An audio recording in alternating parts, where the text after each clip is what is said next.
13,00,00,000 రూపాయలు అప్పు చేశాడు. ఎవరు కడతారు? జగన్మోహన్ రెడ్డి కడతాడా? 13,00,00,000 కోట్ల అప్పని చంద్రబాబు నాయుడు గారు అంటారు. 10,00,00,000 కోట్ల అప్పని యనమల రామకృష్ణుడు గారు అంటారు.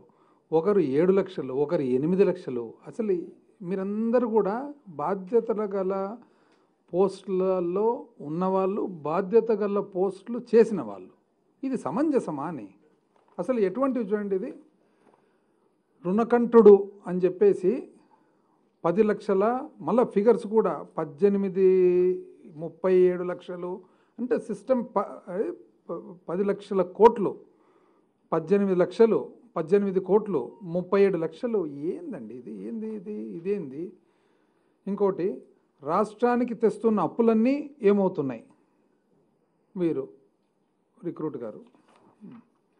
నెక్స్ట్, రాబోయే సర్కారుకు బొప్పి కట్టేలా అప్పులు. ఇంకోరు, అప్పులు తెచ్చిన 7,34,00,000 కోట్లు ఏమైనాయి? మళ్ళీ వాళ్ళే అంటే వాళ్ళు కూడా డిసైడ్ చేసుకోలేకుండా ఉన్నారు. ఇప్పుడు చంద్రబాబు నాయుడు గారు ఒక మాజీ ముఖ్యమంత్రి, మాజీ ఫైనాన్స్ మినిస్టర్. ఏం బేసిస్ మీద మీరు 13 లక్షలు అంటున్నారు? యనమల రామకృష్ణుడు గారు సుదీర్ఘమైన కాలం ఫైనాన్స్ మినిస్టర్గా పనిచేశారు. ఏం బేసిస్ మీద మీరు అంటున్నారు? సరే, మిగతా వాళ్ళంటే ఫ్రెష్గా వచ్చిండొచ్చునండి, ఫ్రెషర్స్ ఎవరన్నా అట్లా చెప్పిండొచ్చు, నేను దాన్ని డిస్కౌంట్ ఇస్తున్నాను. ఇక్కడ అండి లాస్ట్ టైము నేను చెప్పడం జరిగిందనమాట. ఏమని?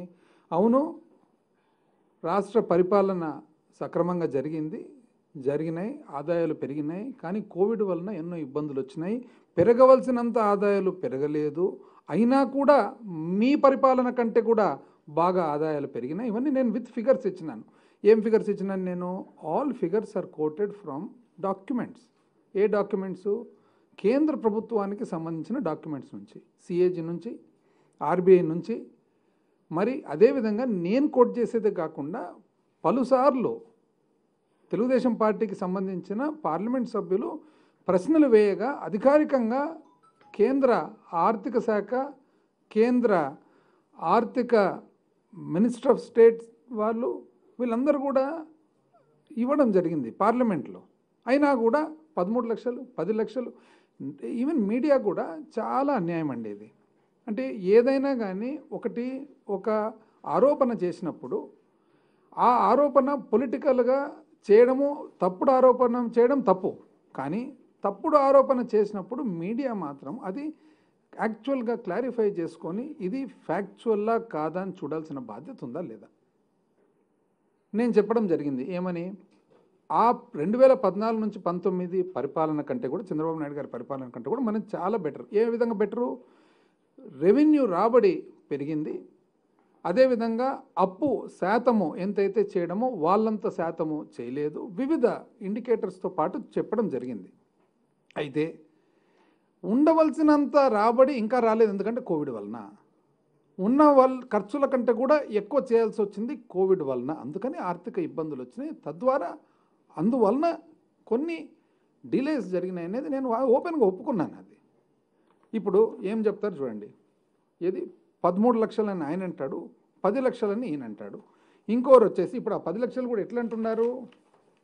ఇక్కడ చూడండి. ఇది ఒకవైపు ఏమో 3,76,000 కోట్లు మొత్తం బహిరంగ రుణాలు, 8,256 కొత్త ఉదయ్ రుణాలు, 9,765 కోట్లు ఇంకా నాబార్డ్ రుణాలు. ఇట్లా చెప్పుకుంటూ వస్తే అవన్నీ లెక్కేస్తే యాక్చువల్గా పైన ఇవన్నీ లెక్కేస్తే 1, 2, 3, 4, 5, 6, 7, 8, 9 ఇవన్నీ కూడా రుణకంఠుడు అని పెట్టిన దాంట్లో లెక్కేస్తే 7,68,641 కోట్లు వస్తాయి అంతే.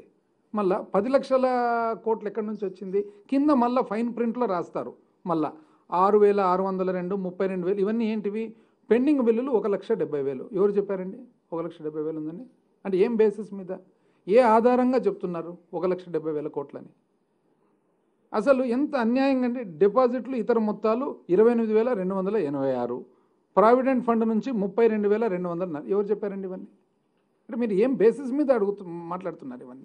ఇవన్నీ టోటల్ చేసేది తప్పుడు, ఇది ఇచ్చేది. ఇప్పుడు వాస్తవానికి ఒకవేళ మీ ప్రకారంగా లెక్కేసుకున్నా కూడా మీరేమన్నారు? 3,76,000 మామూలుగా ఎస్డిఎల్స్ అన్నారు. 3,76,000 మొత్తము బహిరంగ రుణాలంటే దాంట్లో 2,64,451 కోటి మే 2019కి లేదండి.